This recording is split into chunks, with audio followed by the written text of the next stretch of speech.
6 quarterbacks were taken in the first round of yesterday's NFL draft. In fact, those 6 quarterbacks went in the first 12 picks. 2 of those selections were surprises, according to the pundits and gurus, that being Michael Penix Jr.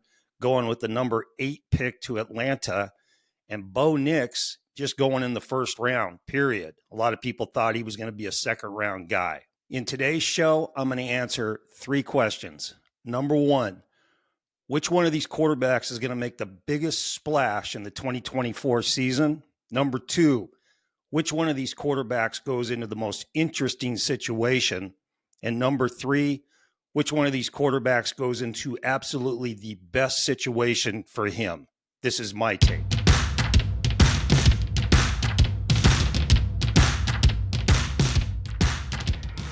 The first round of the NFL draft yesterday, these 6 quarterbacks went in the first 12 picks.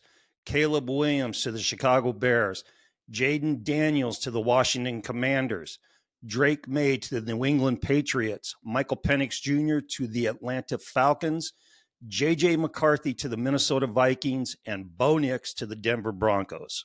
Okay, here we go. Which quarterback's going to make the biggest splash in the upcoming season? That's Caleb Williams of the Chicago Bears. Why? Well, he's QB1. He's the number 1 guy. He's their number 1 guy. He's going to be the starting quarterback on the first day of practice. He's going to be running with the ones in the first team period, in the first practice of the season. He's the starter, no questions asked. Okay, they're going to plug Williams into new offensive coordinator Shane Waldron's system. He comes to the Bears from the Seattle Seahawks, where he did a pretty damn good job resurrecting Geno Smith's career. And we'll see what he can do with the talented Caleb Williams. Next, he's got some weapons surrounding him, and I'm talking about the receiver positions. DJ Moore is a solid receiver, and then they just traded for and signed Keenan Allen from the LA Chargers, and he's one of the top receivers in the NFL. Now, there's some question marks on him, 2 of those being his age. He's 32 or 33 years old.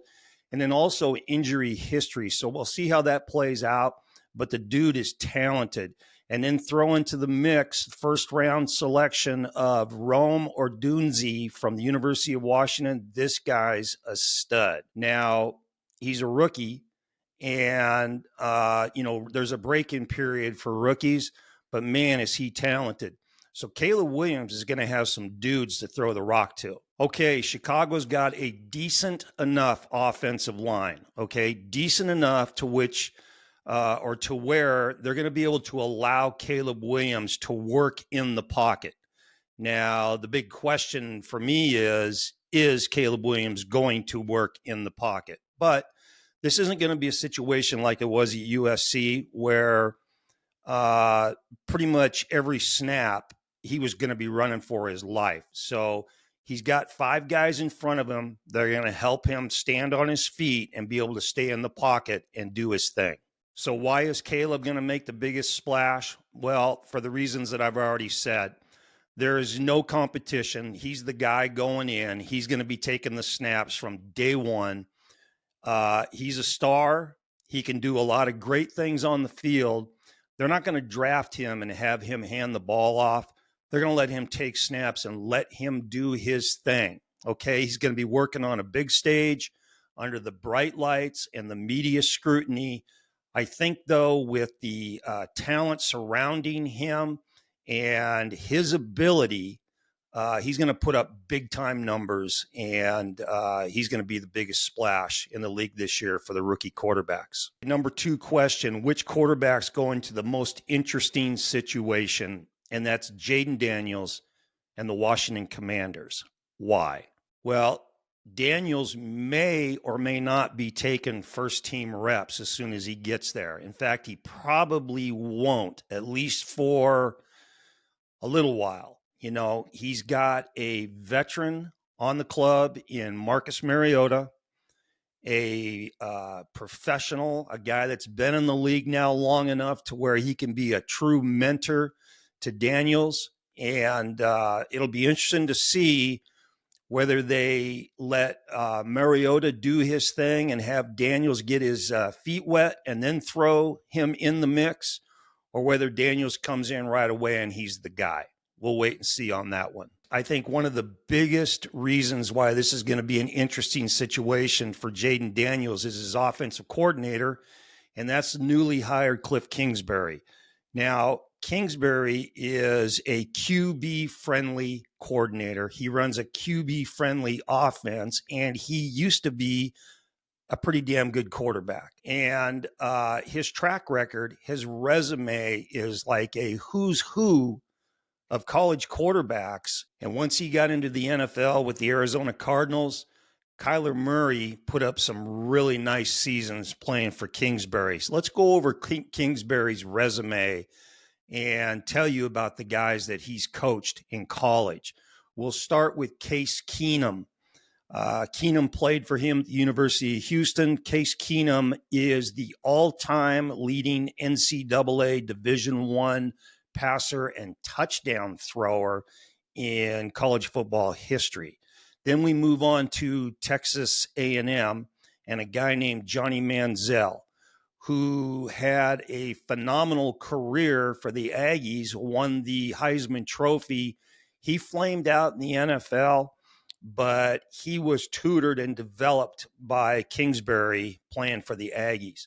Then we move on to Texas Tech, and he coached a guy named Patrick Mahomes. Okay, Mahomes has gone on to have a pretty decent career in the NFL, won a few Super Bowls. And by the way, Mahomes is number 3 on the all-time Texas Tech passing list. He sits behind the number 2 quarterback on that list, Kliff Kingsbury, who played for Mike Leach back in the day. The guy knows how to play the position, and he knows how to coach the position.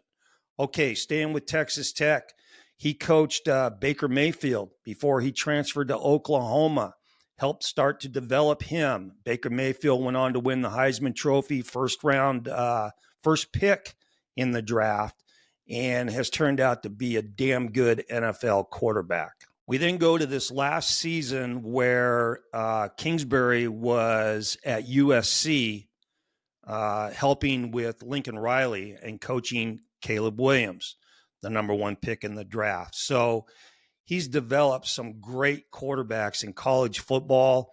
He's got a really good offensive mind. And as I said, he runs a QB-friendly offense. Now, you take a guy like Jaden Daniels and the skills that he has coming into the league, and you pair that with Kingsbury, interesting things ahead for the Commanders. Now, Jaden Daniels played in a great system at LSU, and he was really well coached, so he brings that to the Commanders.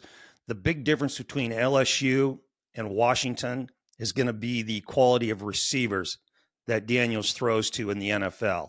Those dudes at LSU were studs, and we'll see how he deals with the guys that they've got playing for the Commanders. Now, head coach Dan Quinn, he's a defensive guy, and that's not usually a real good, conducive environment for quarterback success for an NFL QB. But history is on Dan Quinn's side, that he has allowed his offensive coordinators a long leash to do their thing. And Kingsbury had options on where he was going to go in the league for his job. And the fact that he selected the Commanders and took that job tells you that Dan Quinn's saying, Kliff, you do your thing. I'm going to get out of your way. That's good news for Jaden Daniels and for the Commander fans. And it adds one more piece of the puzzle into what could be a very interesting scenario in the nation's capital. Okay, and then finally, which one of these first-round draft choices at the quarterback position is going into the absolute best situation for him? And for me, this is a no-brainer, 100%. The luckiest quarterback in the draft is Michael Penix Jr., going to the Atlanta Falcons, and this is why. He is going to have the right amount of time to learn and develop in the league. He's coming in and he's not going to be the man. He's going to learn from the guy who is the man, and that's Kirk Cousins. What a great example and mentor to learn from. What an unbelievably lucky situation Penix Jr. finds himself in. He's coming into the league as a first-round draft choice, and he's got a year or two to get ready before they hand him the keys to the kingdom. He's learning from a guy who knows how to be a professional quarterback. Kirk Cousins is one of the top QBs in the league. He's going to be a tremendous mentor to Penix Jr., and the areas in which he's going to be able to learn from Cousins are innumerable. I'm going to list those right here. Besides learning the little tricks of the trade from a guy that's been doing it for a long time in the league, Penix Jr. is really going to get an up close and personal tutoring from Cousins. He's going to learn the X's and O's, NFL defenses, how to run an NFL offense. He's also going to be able to observe Cousins in how he practices, how he handles things and carries himself in the locker room, how he handles himself in the weight room, how he handles himself in the meeting room, the film room, the quarterback room, how he deals with the media after practices and particularly after games. If the Falcons are smart, they'll have Penix Jr.'s locker right next to Cousins so that he can hear the exchange with the media after the games and listen to how a real pro goes about dealing with those guys. Also, we're talking about now in a game situation, being able to sit on the bench with Cousins when he comes off the field and listen to the offensive coordinator or the quarterback coach go over adjustments, what they just saw on that last series, what they're going to do on the next series. And he's going to be able to sit there and be able to soak all of that in and then stand on the sideline next to the quarterback coach or the OC. He's probably going to have a headset on so he can listen to the conversations with Cousins and the coaches. Man, what a great situation he's in. And he gets to avoid the Ryan Leaf syndrome. The Ryan Leaf syndrome is a quarterback that is pushed into the starting position way before he was ready to do any of it. And it derailed his career. It screwed him up mentally. All right. And it's more than just Ryan Leaf. That's happened to plenty of guys in the NFL that were pushed into playing too early before they were ready. Penix Jr. doesn't have that situation in front of him. He's going to be able to take at least a year, could be two, to learn what's going on, get comfortable, get his feet wet until they give him the keys to the kingdom and say, go do your thing, young man. Now, the gurus and pundits are saying that, it's a head scratcher. They're not sure why Atlanta made this pick because of all the money they're paying Kirk Cousins to be just a one-year guy. I'm not so sure the Falcons see it that way. And I'm not so sure that it's just going to be a one-year deal. And there's nothing wrong with Penix Jr., and I'm sure he'll be the first one to tell you that there's nothing wrong with him being a number 2 guy for a couple of years. Geez, a guy comes to mind that did something like that, Steve Young with the 49ers, and he turned out to be a pretty damn good quarterback. He was also a hell of a lot better when he took over for Joe Montana than he was when he first came into the league and was thrown in as a starter. So I'm not saying that Penix Jr. is Steve Young.